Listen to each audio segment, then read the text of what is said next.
Whoa!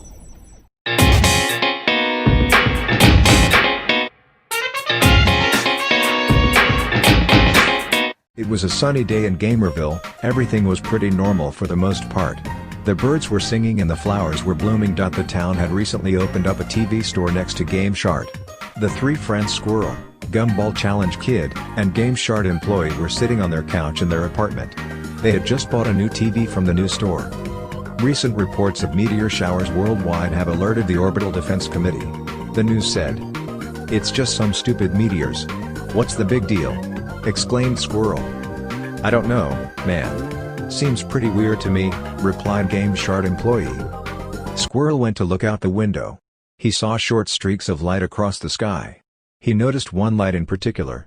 It kept getting slowly brighter and brighter. "Guys?" he said. "What is it?" Game Shart employee and Gumball Challenge Kid said.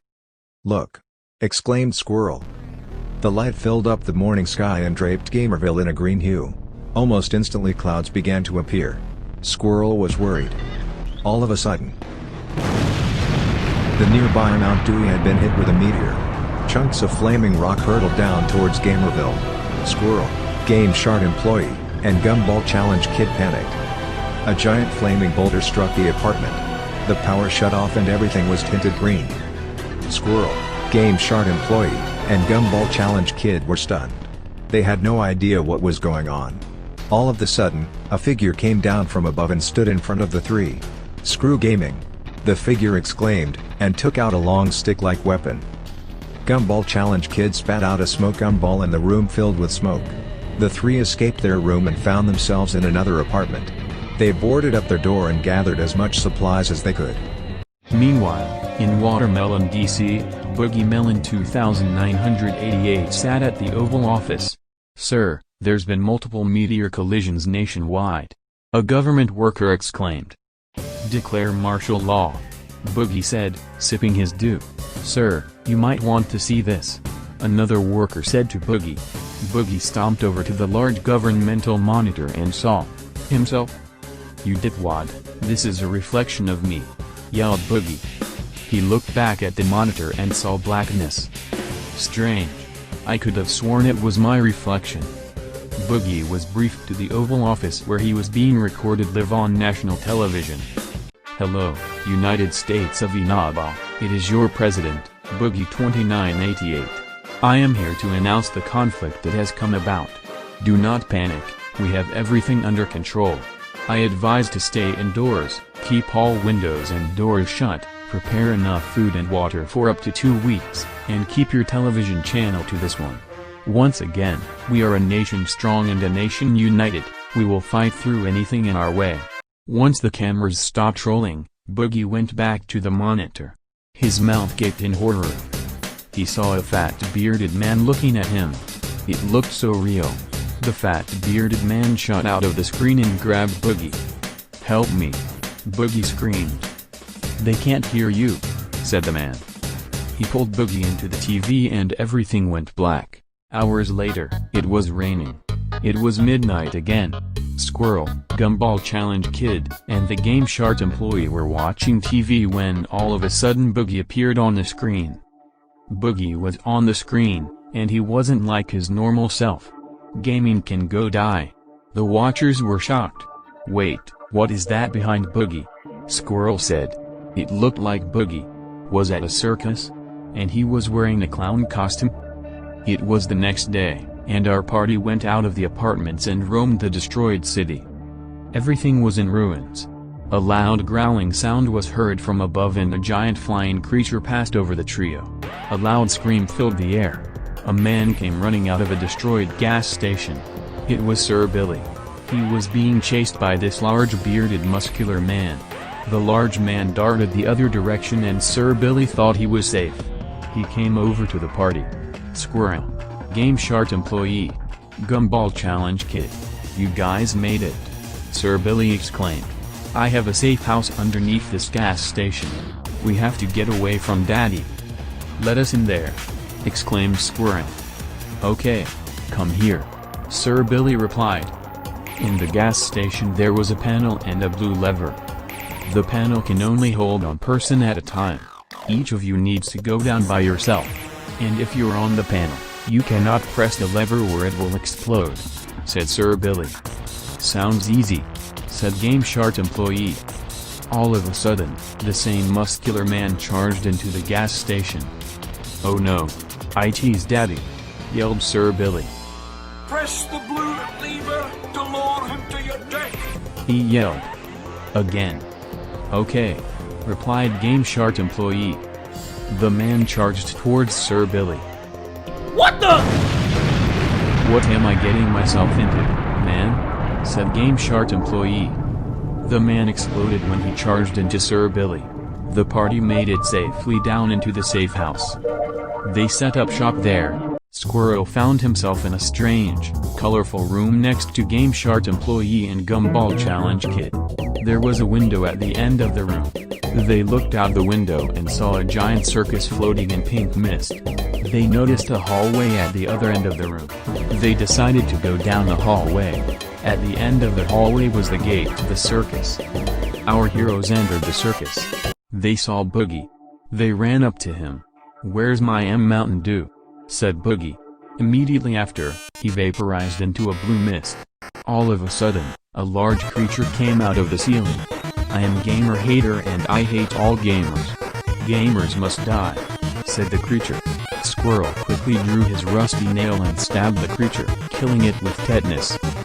The party continued to walk through the circus until they found a large chasm. In that chasm was the Mountain Dew Tower.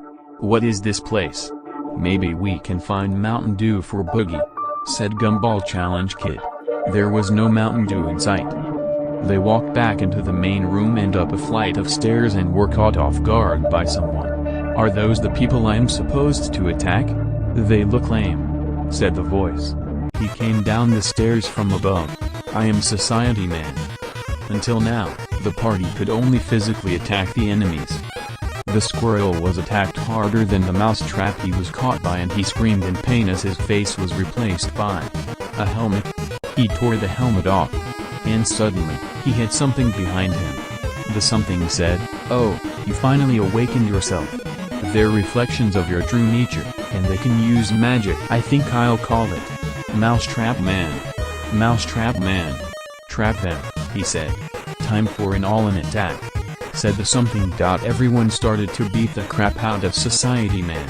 He dropped a knight's sword, a laser gun, a gumball shooter, and Mountain Dew. Squirrel equipped the knight's sword, GameShark employee equipped the laser gun, and Gumball Challenge Kid equipped the gumball shooter. They then ran off to find Boogie to give him the Mountain Dew. Mousetrap Man's stats are a B in power, F in range, a C in potential, and a C in durability. Out of nowhere, another creature came down the stairs. It was Boogie's ex-wife, Desiree Williams. GameShark employee ripped off his helmet and got a selfie. It was a bearded soldier. "I think I'll call it Captain Price," said the strange voice. "Captain Price. Stop time." Captain Price stopped time for 1 second, punched Desiree, and won the battle. "What is going on?" exclaimed Squirrel. Writer's note, we don't know either. "It's all good now, you can leave." A large man came out from behind them. He was the voice. The large man had no eyes and squarish holes missing in him all over. He summoned a TV, and inside the TV our party saw Gamerville, back to normal. "Your world is fixed," said the man. They went back home. Back at his house, Squirrel was on his computer, and he was playing a game with a guy named Finding_Cameron_. "I haven't seen anybody on this game in years," he said. The game was Hugandy Online, and the creator went missing. "It's nice to meet you," said F_C_. "I play on weekends." Suddenly, the game crashed. A blue screen flashed. "Terror. Oh crap," said Squirrel. "Guess I'm going to GameShark to get a new disc." On the way to GameShark, Squirrel felt something odd. He didn't see Gumball Challenge Kid doing the Gumball Challenge as usual. Squirrel then noticed a strange sort of electric haze the farther he looked. He then arrived at GameShark to retrieve his new disc of Hugandy Online. The moment he touched the door handle, it disintegrated into the slight blue vapor. The ground underneath him turned into a glowing blue surface. Everything flashed before his eyes, and before he knew it, he was in a large, cold, steel corridor. He could barely see, as his surroundings were pitch black. The only thing he could make out was a valve on the wall at the end of the corridor. Intruder alert. Silence. Intruder alert. Deploy all units. Soon, Squirrel was surrounded by these strange black armored soldiers. They carried him into a room with green and purple striped walls. Squirrel was bashed in the head with a baton and fell to the ground. His vision became blurry, but he could faintly make out a large, bearded figure with green glowing eyes peering over him. Boogie 2988. Couple hours passed and Squirrel had been awakened by a loud metallic ringing noise. He looked down and realized he was at least a couple hundred feet suspended in the air. He heard clamoring around him and soon realized that he was chained up to the Mountain Dew Tower. He recognized Game Shark employee and Gumball Challenge Kid among the people chained up to the tower. Large vessels with large valves on the back of the hull loomed in the distance, circling the tower. They began to hone in closer. Squirrel could almost feel the heat given off by the engines. An ear-piercing shattering sound filled the chasm in which the tower resided in. A flood of strange, green, carbonated liquid spouted out from the walls of the chasm and began to quickly fill up the entire chasm. This was followed by a blinding green flash and the sound of a keyboard typing with immense speed. The Mountain Dew Tower had been activated. The large vessels began to fire blue and orange lasers out of the valve towards the tower. Squirrel did not know what to do. A large blue beam of light instantly vaporized the people next to him. He knew it. This was the end. All the firing subsided and a blanket of silence filled the chasm. Pound. Pound. Pound. Was all that was heard. Then the flood waters reached up to Squirrel's neck. The waters consisted of floating bodies and broken shards of glass. A large green explosion from the top of the tower sent huge chunks of the tower's frame spiraling down towards Squirrel. As the large chunk grew closer and closer and closer, Squirrel ran out of ideas. He then decided to do a Squirrel theater, breaking him free from his shackles. He was swept up in the rising flood waters. A large, hulking figure rose from the top of the tower. He appeared to have some sort of walking stick. "Where's my Mountain Dew?" Squirrel swam to a nearby hole in the wall of the chasm. He noticed other survivors swimming towards the same hole. Once Squirrel was in the hole, he recognized a familiar face. Game Shark employee. "Squirrel!" he exclaimed. "There you are. I thought you were dead." "No, I'm very much alive," said Squirrel. Squirrel and Game Shark employee went and found a small divot in the walls of the tunnel.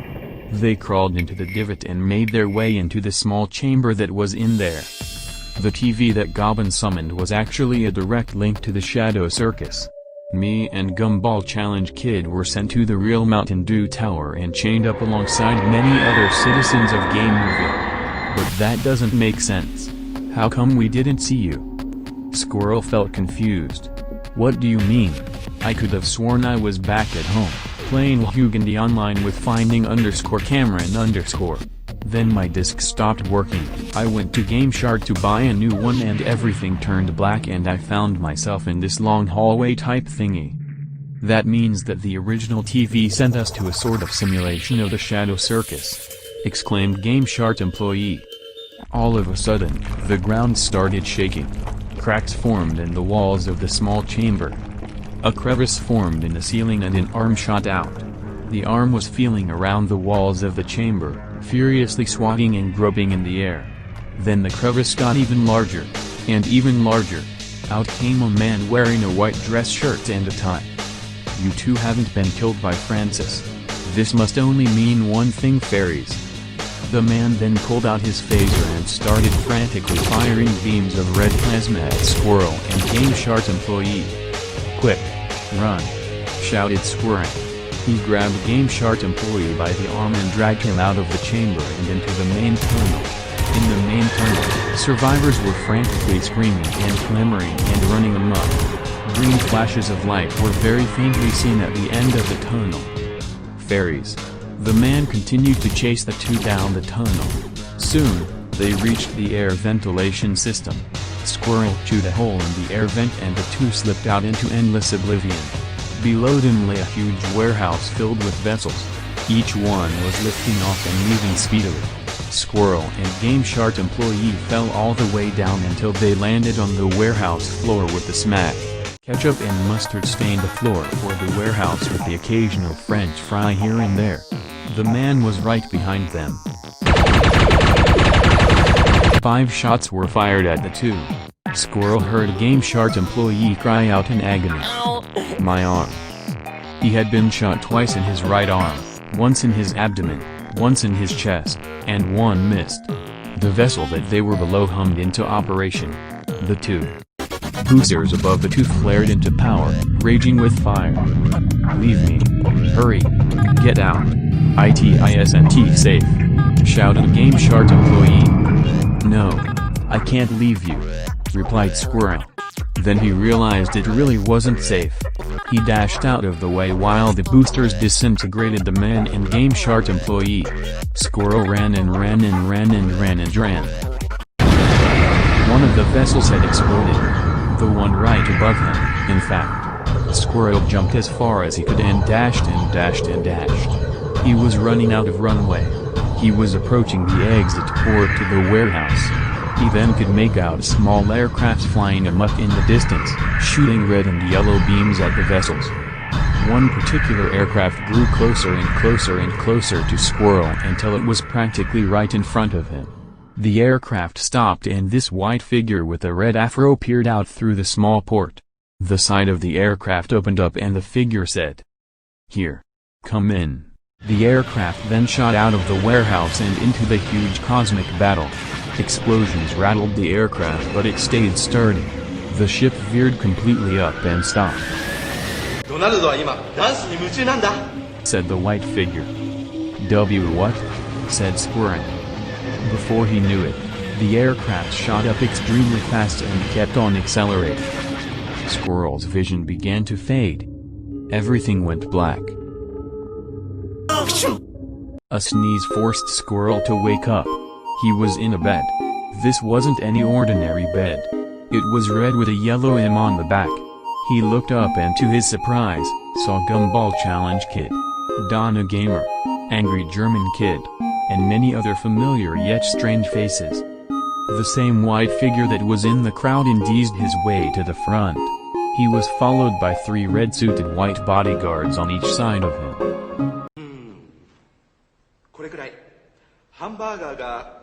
Said the white figure. "Again, what are you saying?" exclaimed Squirrel. One of the bodyguards stepped forward and said, "I am Hankayusha. Mr. Fujita says greetings. You may refer to him as Ronald." "Oh. Hello Ronald," said Squirrel.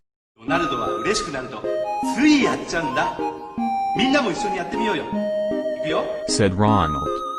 "Mr. Fujita here says, we are McDonald's Japan. We will always live to serve the customer," said Mr. Hankayusha. "What were you guys doing at Shadow Circus?" inquired Squirrel. "We received high Mountain Dew signals on our charts. The Shadow Circus was one of our main sellers. Shadow Boogie sure did love his dew," said Hankayusha. "What happened to Shadow Boogie?" asked Squirrel. "Your city, Gamerville, was under rule by Boogie, correct? Well, an interdimensional TV sold to him by the store set up by Goblin sent him to the Shadow Circus. Boogie and Goblin had a little conflict, let's say. Goblin already had 2 of Boogie's forms in the Shadow Circus, Shadow Boogie, and Francis. Camp knows what Goblin did with the regular Boogie. Shadow Boogie and Goblin were both in charge of the Shadow Circus, operating all trade going in and out. One day, Shadow Boogie grabbed a Mountain Dew and put Cosby powder in it. Goblin, a former Mountain Dew addict, took this dew and chugged it. He was seriously injured by this and couldn't sustain a physical form anymore, so he uploaded his brain to the Valve Skynet. He autonomously controls everything in the Shadow Circus using Boogie as a host, and keeps Shadow Boogie and Francis prisoner," said Mr. Hankayusha. "Oh," muttered Squirrel. Meanwhile at the Shadow Circus, The last vessel to leave the warehouse was shot down before it could even understand what was going on. The fleet of 580 McDonald's-class Valkyrian fighters was decimated to around 20. The 36,000 vessels are now hurtling through space in search of Squirrel. "Where's my Mountain Dew?" This phrase echoed through the dark, empty chasm where the Mountain Dew tower once lied. Francis had completely obliterated the inside and destroyed all vessels. All survivors left in Francis's wake were eaten. "I want those stupid little brats killed. Now!" Goblin screamed furiously. "Sir, we are doing everything we can to track and locate the rodent specimen," replied Jeff Bezos. "I think the rodent might have fled using hyperspace. Particle transmission frequencies show disturbance along this path." Bezos points to the red line indicated around the map of the Shadow Circus. "We need to contain that behemoth first before it does any more damage. Initiate Phase CF Phase CH. Goblin ordered.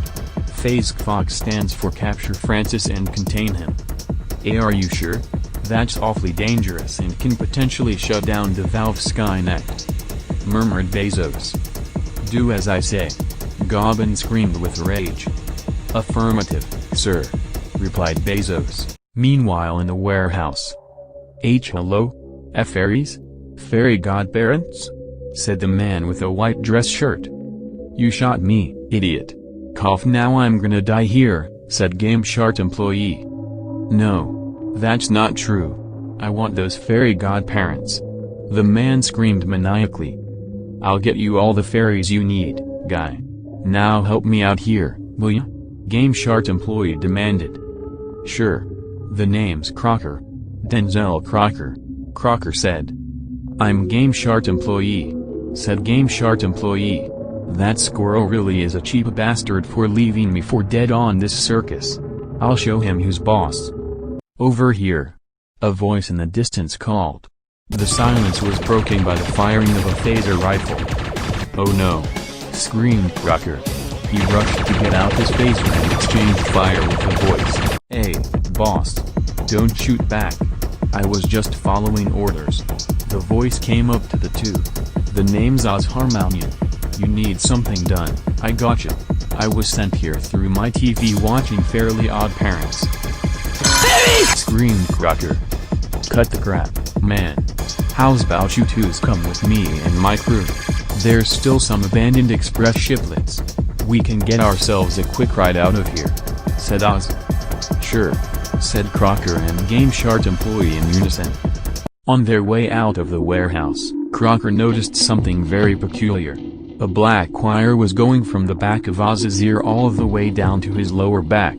Crocker thought to himself for a second, then realized he hadn't slept in a week. He was probably hallucinating. Once they reached the escape tunnel board from the Mountain Dew Tower, Oz said, "You guys wait right here and I'll be back with the shiplet. Hold it down for me, okay?" And he disappeared into the darkness. Crocker had collected some supplies from the rubble and chaos of the warehouse. He currently had a phaser, 4 gold tickets, a Pickle Rick chestplate, a copy of Hugandy Online Deluxe for the Game Station 4, and various metal parts. He then used these to help reconstruct GameShark employee's body, since he was fatally shot 5 times. Crocker heard a noise in the distance. It sounded almost like a faint explosion. GameShark employee, "Did you hear that?" said Crocker. GameShark employee said, "Yes, I did." "What was that?" 3 Valve employees on Valve bikes came through the tunnel, guns a-blazing. One was shot in the head with GameShark employee's robotic gun arm. One's bike was shot and exploded, killing him and the other one. "More are coming," screamed Crocker. 2 more Valve employees on bikes came in. Crocker smashed in the helmet of one with his phaser and shot him. Then, he shot the other one 3 times in the chest. The Valve employee dropped over dead. "We can use their bikes to find a midway point with us," said Crocker. The 2 rode their bikes down the tunnel and into the remains of the Mountain Dew Tower. Francis was caged at the top of the chasm. "Dew. I want the dew. I want the money to play Candy Crush," shouted the beast. The 2 made their way safely out of Francis' way. Riding down an abandoned shuttle corridor, they hear an explosion from behind them. The lights in the shuttle corridor turn on all of a sudden. They hear a faint whirring sound in the distance, and then realize they're being followed. Valve armored shuttle vehicle approached them from behind and started shooting out bad DLC and crappy microtransactions from its cannons. GameShark employee and Crocker went onto the wall to avoid them. Crocker noticed his bike had an interface. He saw a blue button on the side of the right handle. He pressed it, and depth charges rolled out from behind his bike.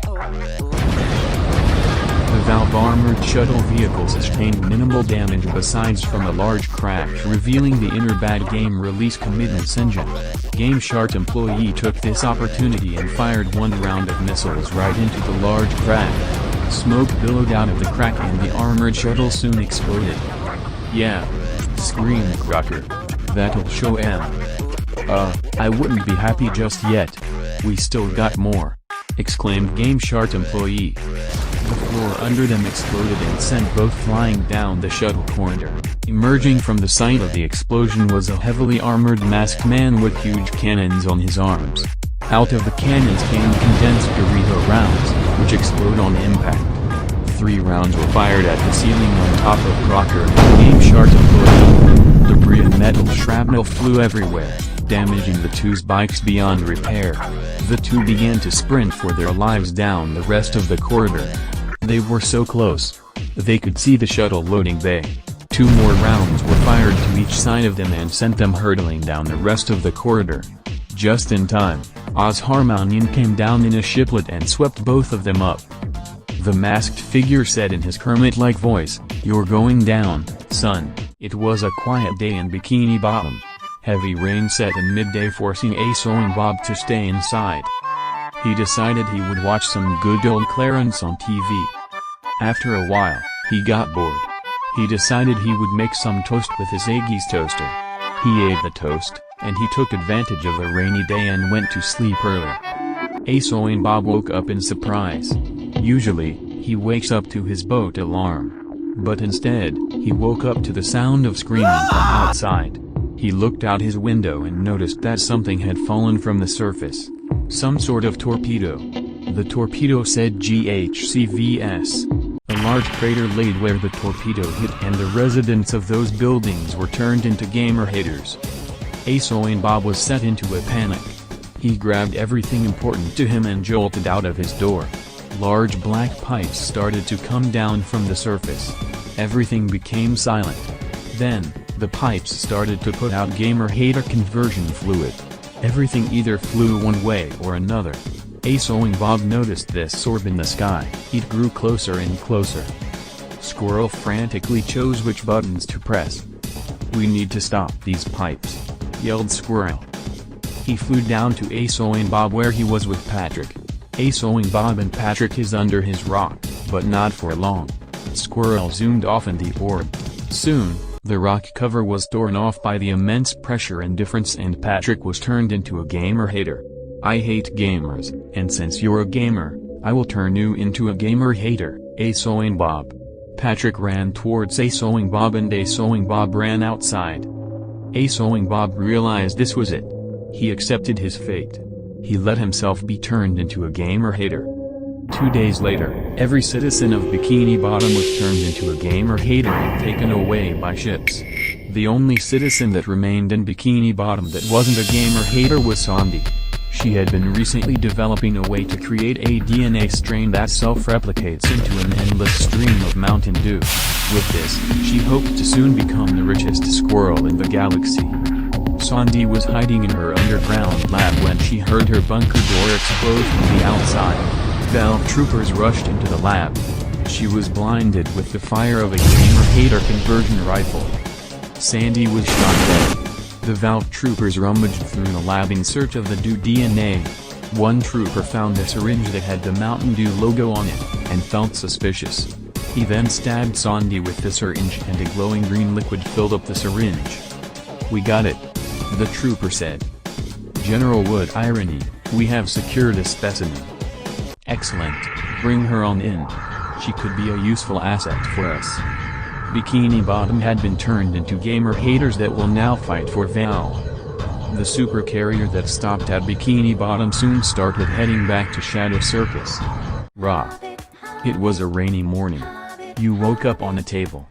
The night before he had been searching for his Aegis toaster and fell asleep on the table. He searched around his room for something to eat, then went outside. He noticed the army marching down the streets. "What the crap is the army doing here?" said you. He went back inside and turned on his TV. He heard a strange whirring coming from the TV. A strange clown appeared on the TV. "It's the Midnight Channel Part 2. Rise Kujikawa, we will find you. We will find you," said the TV. All of a sudden, the window shattered and a green light filled the room. You clamored to grab his Aegis knife. "My Aegis knife," said you. He ran outside and saw Inaba in ruins. He noticed Joker running. "Joker!" yelled you. "You! Run!" quick replied Joker. They ran. All of a sudden, a Valve Terminate came down. You and Joker hid behind a rock. The Terminate whirred strangely. As soon as it noticed them, it shot lasers at the rock. "In here!" screamed Joker. You and Joker ran inside of Maruku Tofu. Inside of Maruku Tofu was Rise. "Guys, look at this picture of you," screamed Rise. The picture of you was glowing blue. "I made you this gun. That picture contains Valve schematics for some sort of super portal or something. Cool, right?" said Rise. "You can use this to make your way to Junis. Futaba has made a Valve TV there that will take you to the Midnight Channel. Ikachi and Fuka are there." "Thanks, Rise," said you. "We'll be on our way." You and Joker left through a back door in Maruko Tofu and made their way through the street. The Terminate emerged from the rubble of a building and fired lasers at them once again. The Terminate started to make strangle noises towards the sky. "Is it calling for something?" said you. "I don't know," replied Joker. All of a sudden, a Valve Evocant came down from the sky. "You Narukami and Joker Spirit, transmission from the request of Goblin. Relinquish whereabouts of Rise Kujikawa immediately." "Never!" screamed you.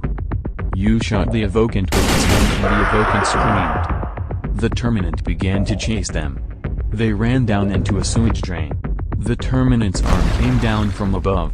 You shot it with his gun. He heard the Terminate scream from above and thrash, exposing the two. They ran while the Evocant followed them. "Look! June's in the distance!" screamed Joker. "Let's go!" They began to run towards June's. The Terminate came crashing down on some apartments next to them and made another strange noise towards the sky. They kept running for June's. They noticed bright lights in the sky. The Terminate came down to them and extended one of its arms. You turned back and fired at the Terminate. He heard the Terminate shriek. The Terminate picked up a car and threw it at them. "Almost there!" screamed Joker. All of a sudden, a shockwave sent you and Joker flying. The Terminate came over and grabbed Joker. He threw him against the ground and he exploded into a bloody mess. "Relinquish Rise," said the Evocant. You felt weird. He felt drowsy. He could just lie down. He began to lose control of his body. He had turned into a gamer hater. Meanwhile, at the Galactic Federation of Croonies outpost, in the game Marana asteroid belt. "Sir, we have very high temperature reading," Homestar Runner said. A low voice cackled. "Ah ha ha ha ha ha ha ha ha. They really think they can make me stop? I'm Fernando. Sir, we have 6 Donaldo Super Slammers hurtling towards us," Homestar exclaimed. "Fine, I'll do it myself," said Fernando. Fernando climbed out of the outpost and scanned his surroundings for any intruders. All of a sudden, he heard a zooming sound behind him. There they were. The 6 Super Slammers. "Sir, we have a target on the Croonie," said the pilot. He veered up right above Fernando's head, barely missing him. The receiving pilot commander radioed back, "All weapons a go." Fernando saw a red and yellow liquid shoot out from one of the super slammers. He quickly dodged it and took out his softball bat. The super slammer charged full speed toward him, then Fernando smashed his bat into the side of the super slammer, sending it veering down off and colliding with a nearby asteroid. 3 super slammers came flying down towards him, full speed. Fernando was outnumbered. He knew this would surely be his fate, but he decided it was best. Fernando started running down the side of the outpost, the super slammers close in pursuit. A thermal imploder shaped like a softball came from his hand and blew up. The thermal imploder sent out a huge shockwave. Audio. The alarm clock rang. "What time is it?" said that voice guy. He checked his alarm clock, and it was 8:52 a.m. He got up and went to his desk, where his Yeti microphone was. Audio. He said. "Good morning, denizens of Omegle Land. Today is the perfect day to go on Omegle, as you do every day. Thankfully, we haven't had a Valve invasion in 30 days due to our courageous and brave webcam warriors," announced that voice guy. The broadcast ended with some dubstep music. "Maybe I'll play some Persona 2, Innocence in VR," said that voice guy. That voice guy went to his closet and dressed up as Luigi, and he put his headset on.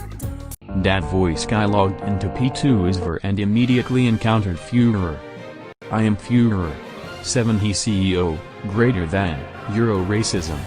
I will greater than pound yen you, insert player name here." Crap. Looks like P2 is broken. Not that Atlas cares that much about it to fix it, but nothing I can do. Might as well go on Omegle. I'm kicked off. Fuck you, fuck you, fuck you, fuck you! God damn it!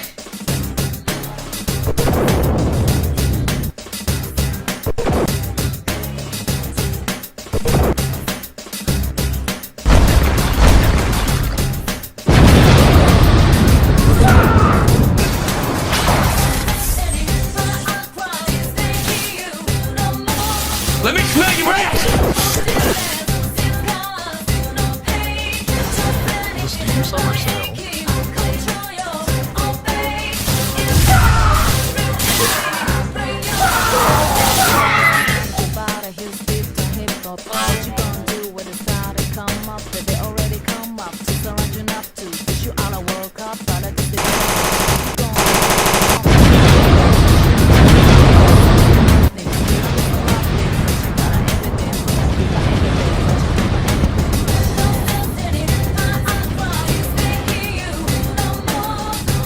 The Steam Summer Sale. Fuck you, fuck you, fuck you, fuck you, fuck you! I'm losing. God damn it!